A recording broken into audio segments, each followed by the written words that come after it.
Good afternoon, everyone. Welcome to yet another conversation. Today we're going to be talking with Mitch Baker. What I'm excited about is we are shifting the conversation right now in real time. We've gone through bracing for impact. We've gone through the intermediate stage, and we're starting to have conversations about what does the marketing look like on the other side of this. And so Mitch, I want to bring you in right away so I don't waste too much time talking. Thanks for joining us. Sure. So would love, like, obviously frame what Robeks is so that the audience understands it, and then just generally speaking, how are you doing? How's business doing? What's the landscape from a business and franchise standpoint as you guys navigate this mess? So thanks again for inviting me to join this. We are we're doing okay. Robeks has been around since 1996. We've been in the fresh fruit, healthy acai bowl, fresh juice business since we opened our doors. So we've been sort of doing the same thing, of course, with an evolution of menu and look and feel and branding. So we've been doing that same thing since then. And we are continuing, obviously, down that path. We, as much as, the industry in general has taken a little bit of a hit, have seen that little bit of a, bump, certainly with what's going on. Franchisees have, reacted to what they need to do in their markets. I think, it's certainly different across each and every market here in Southern California, where finally today it's going to be in the mid 80s, in the 90s throughout the weekend. So, that certainly gives that feeling of, I feel a little bit better. Let me at least peek my head out the door, maybe get out on my walk. Hopefully stop by and get a smoothie, takeout. So I think, as those things start to improve a little bit, as, the governors of our country look to, make moves into slowly opening up the economies, I think, we'll certainly be right there, in order to, sort of make those moves and changes as that happens. But the good thing is, again, going back to what I said in the beginning, since we started, we've been doing the same thing. Offering fresh food and nutritional food and products to continue and booster your health, again, whether it's an immunity shot or anything like that. So I think we are a little bit in a better place maybe than some of the other great restaurants out there like Cheesecake Factory or Shake Shack or Red Robin or PF Chang's that you really have to dine in for the full experience.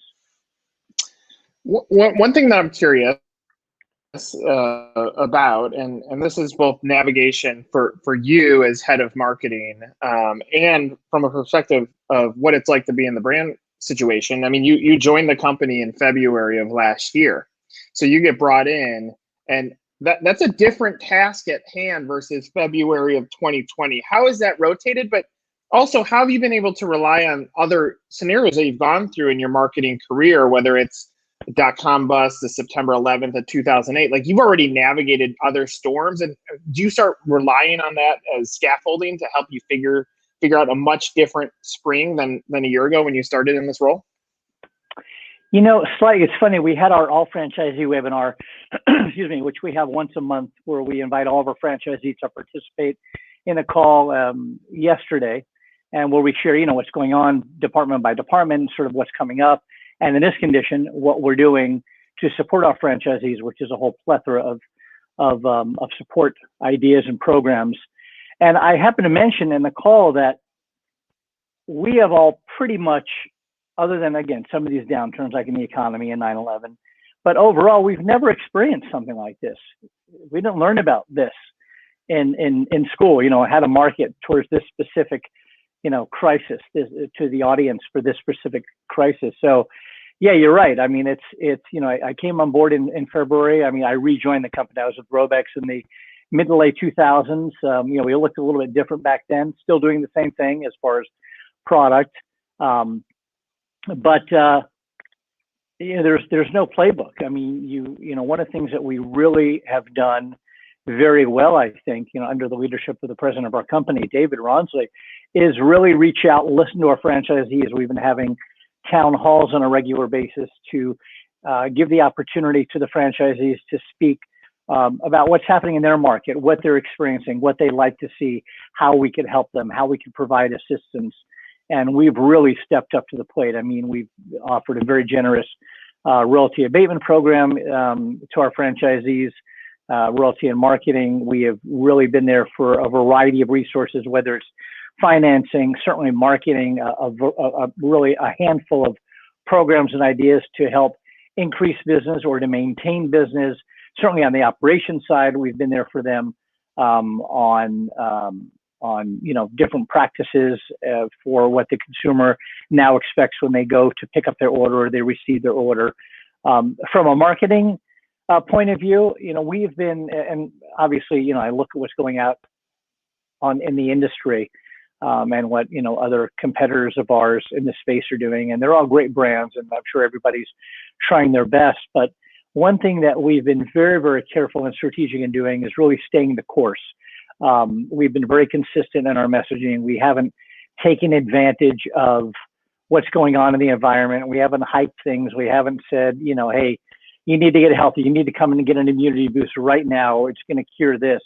Whereas we've seen some brands literally go and say, hey, if you want to get better and protect yourself from COVID-19, come and get X. So we haven't been doing that. We've really been staying the course, really reinforcing what Robeks has been all about since 1996.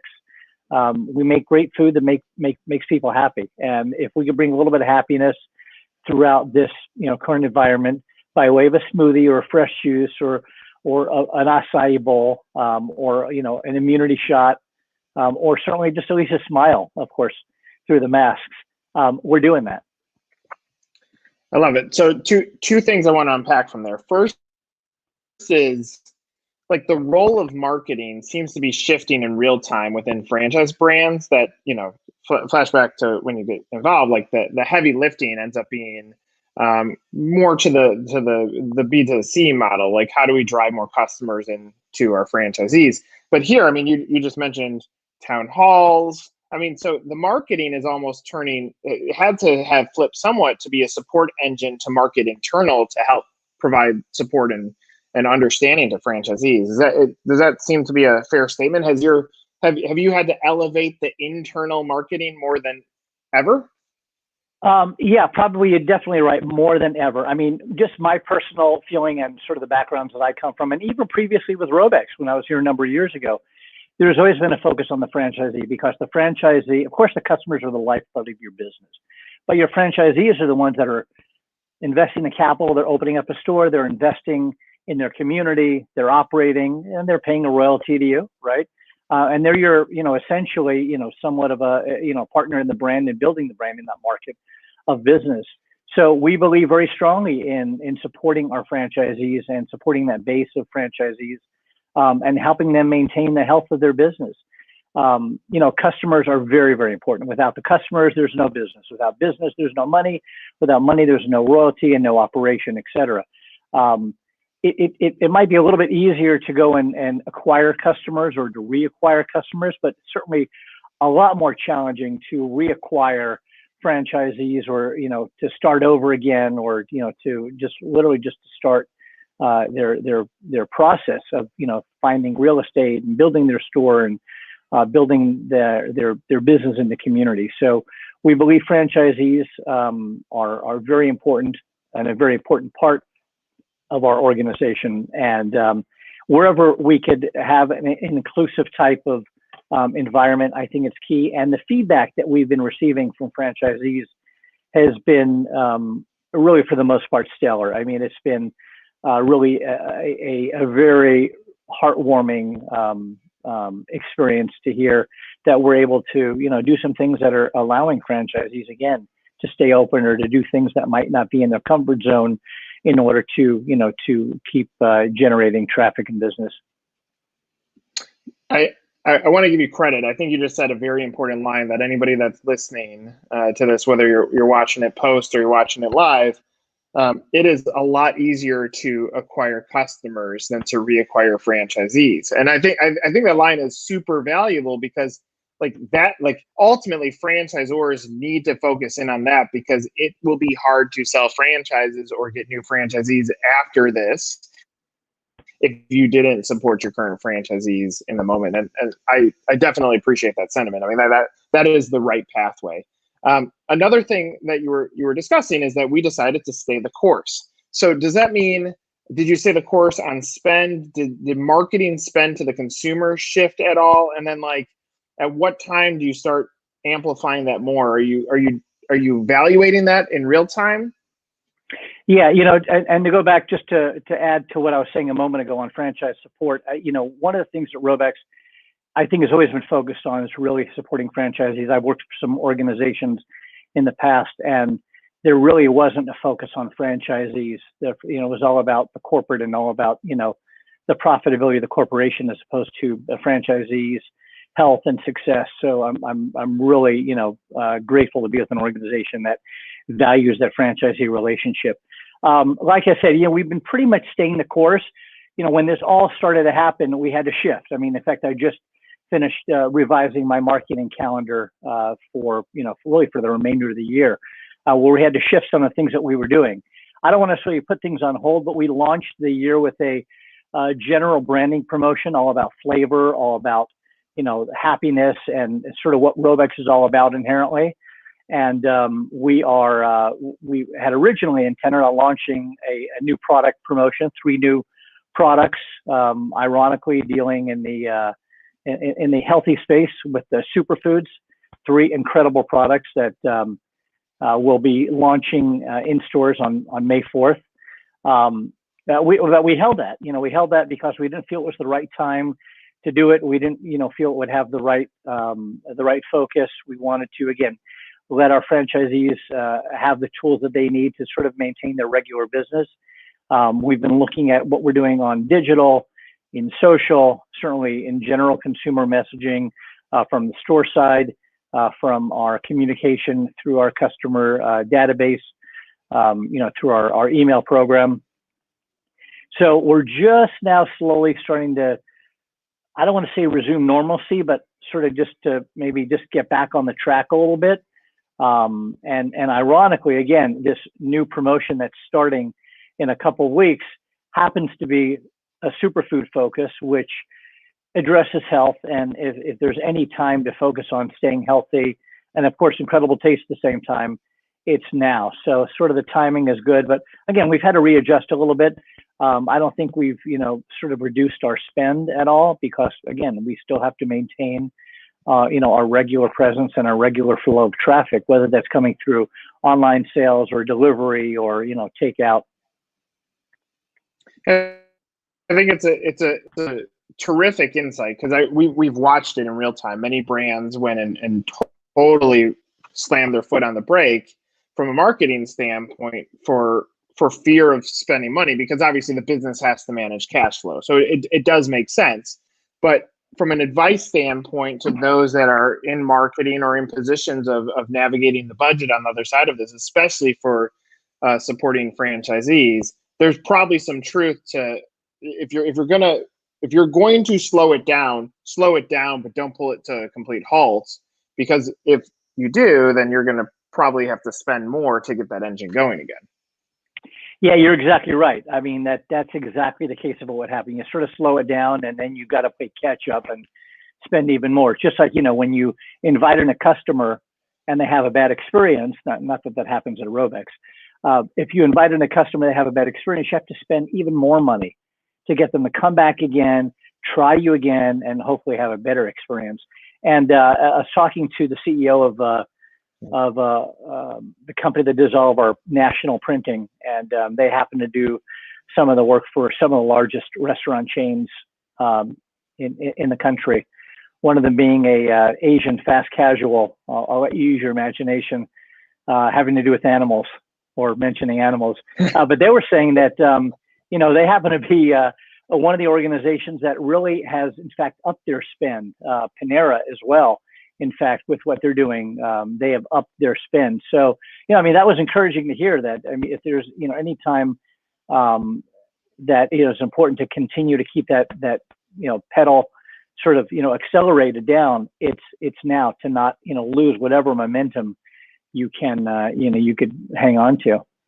Yeah, I mean, I greatly appreciate that sentiment. I mean, I tend to go on that same pathway. When we were talking with Annie Duke, we got into like those that are on the tracks and those that are just slightly off the tracks. Because in franchising and business, when things get rocky, we tend as brands to halt backwards, just like the rest of the country does, and that's a normal behavior.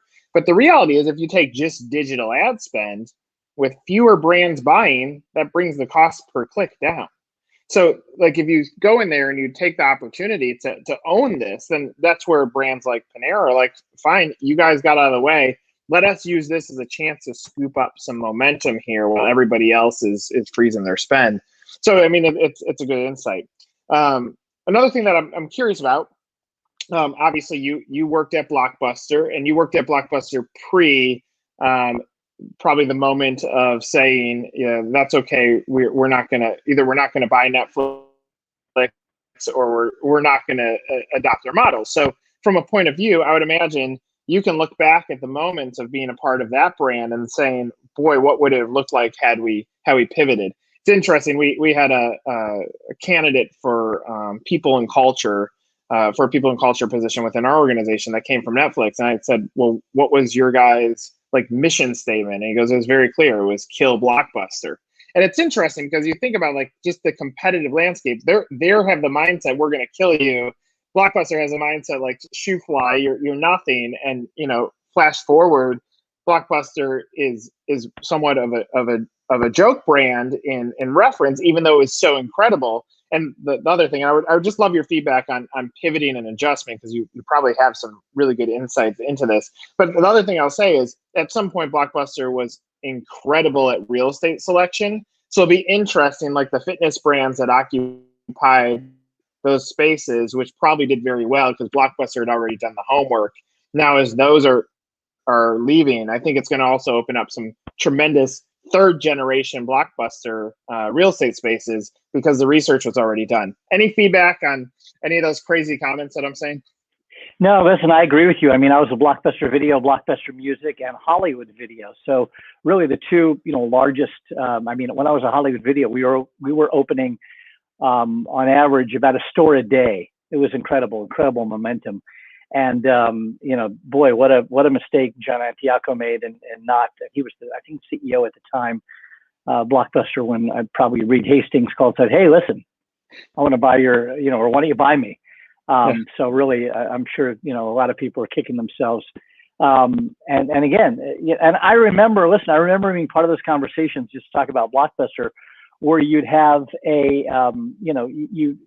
we'd have the argument that no, people are always going to want to go into the store and they're going to want to look at the box and they're going to want to read it, and then they're going to want to take it with them. And boy, did that change. So I think you have to be prepared to pivot.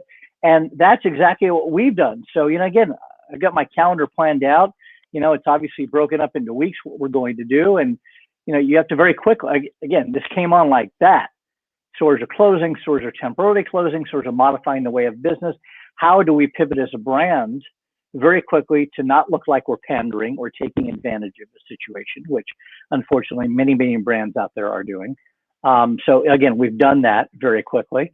And again, when it comes to real estate, like with anything, there's winners and there's losers. So, unfortunately, some people might lose, spaces, and that just opens up an opportunity to look for, maybe some of that closed up that was in a similar category. And again, they've vetted out the location for a couple of years and they know it's a value, and, you sort of move into that. So, I mean, I think, as a brand, you have to be prepared to pivot. You really can't be business as usual, because again, your competitors are right there, right behind you, looking to take any opportunity and sort of to slide into where you might, sort of take your foot off the gas a bit. Yeah, I find it interesting. Obviously, with your background and career, you've been in the front of understanding the importance of adaptation, or the buzzword of everybody right now is pivot. I try so hard not to use that word right now because everybody's using it, but you've seen it. And the reality is, like, if we look back in the history of business and we look at Blockbuster as a case study, it should teach you, like, don't take things for granted. Be willing to stop saying this is the way we always done things in the past, therefore we continue to do it that way. Own the opportunities and understand that even when you become king of the castle, someone wants to come take that crown away from you, and be prepared to figure out ways to adapt. And look, at some point, like when Blockbuster gets into the music business, movies and music, and start owning everything entertainment, like the pivoting was happening in the right channel. But talk about unexpected, like the shift or the change of a whole industry happens overnight, and you're just not prepared for it. But in business, if it teaches us all, like all of this should be, the pandemic should be teaching us like all of those lessons. And you probably have the advantage of being on the front lines of seeing this happen at other brands too. Yeah, again, I can't stress enough that staying the course is probably the most important thing to do, to really stay true to your brand. As a brand, Robeks, I think we've been doing that since '96. In fact, we're going to celebrate our 25th anniversary next year. But we've been sort of staying down that path. Like I said before, we've been doing the same thing. As I mentioned, our franchisees on the call yesterday, we've been serving smiles and happiness and great fresh products since we opened our door in '96. And we're not about to stop doing that. Of course, you pivot, you modify, you change, you evolve, whether it's the menu, whether it's your store, build out itself, the look and feel of the brand. We've really stayed the course. And again, in my opinion, only notch things up year after year, as far as the look and feel. And again, this has been a true test as far as, what we're doing to communicate to our consumers, certainly in terms of support to franchisees. I mean, not that we aren't always focused, it's our brand, on our franchisees, but certainly to notch things up and really listen to what they're saying and take their input. And I know a lot of brands, you hear from franchisees and they have, yearly confabs and, everybody's rah, rah, rah, and then it's over and then it's back to business as usual. But I know, something that we've been doing is consistently hearing the voice of the franchisee and adapting and again, pivoting to a lot of what those needs are, while keeping in consideration the market and what's happening in the market and what's happening sort of in the environment. I have a feeling I know this answer, Mitch, but are you optimistic or pessimistic right now? And where's your head? Like, do you see opportunity? You mean in general, as far as what's going on in the current environment? Yeah. I'm a complete optimist. I mean, I look at all the different news sources and, I'm out there as a consumer. I mean, I go out, with my gloves and my mask and, look and see what consumers are doing. I'm very optimistic. I mean, we've got a great country and I think we will certainly come through this. We've without a doubt persevered through many other crises in our history. Certainly, in our lifetimes, a lot of, myself, my contemporaries, and I think we'll definitely get through it. I think, if you can sort of weed through all the political nonsense and, there's definitely light at the end of the tunnel. And again, we as a brand, I think, and brands in a similar spaces to where we are, have got a better opportunity because again, our business isn't sit down, it's to go, and it's it's grab it and take it out, and it's a portable product. So there's not a lot of complication in what we're doing, but I'm extremely optimistic. And we're seeing, knock wood, we're seeing little bumps up. We watch the sales every day, the little the promotions that we're doing, our delivery numbers. I mean, we're watching that like a hawk every single day, and we are seeing just little ticks up, and that's really encouraging to me. And again, hearing the franchisees, franchisees that temporarily closed because they wanted to sanitize their store or, sort of get their house in order or, get it fully set up to protect their team members as well as, their customers. They're starting to feel more comfortable opening up. Many of our franchisees that have got stores, brand new stores in development from Ohio to Florida to here in Southern California, are continuing with construction and building, for new stores. So all of that is really encouraging to me and really sends an optimistic sign. I think that there are certainly, greener pastures ahead, as you could say. Yeah, I love it, Mitch. I appreciate that sentiment. appreciate this conversation for everybody, because as you said, there is no playbook here. There's no blueprint on how to navigate this thing. And we look around for peers in the industry who are finding the little wins. And you said, I'm optimistic. And then you rattled off of the little wins. You're not saying our sales are skyrocketing. You're saying, look, we're finding the little victories. And I think that's what we need as an industry or as a community, is we need to be able to hear stories of minor successes that show that the light at the end of the tunnel for some of us might be very dim, but it's there and we can go grab it as long as we stay the course. So I appreciate this conversation. I think obviously this is time capsule creation. Prospective franchisees are going to judge brands on how they behave during this time in all aspects: operationally, support, marketing, development. And here's another great story of a brand that's figuring out its way. So again, Mitch, thank you so much. And I obviously wish you the best of luck as you continue to navigate this storm. Thanks so much, Nick. Thanks for having me on. Okay, take care.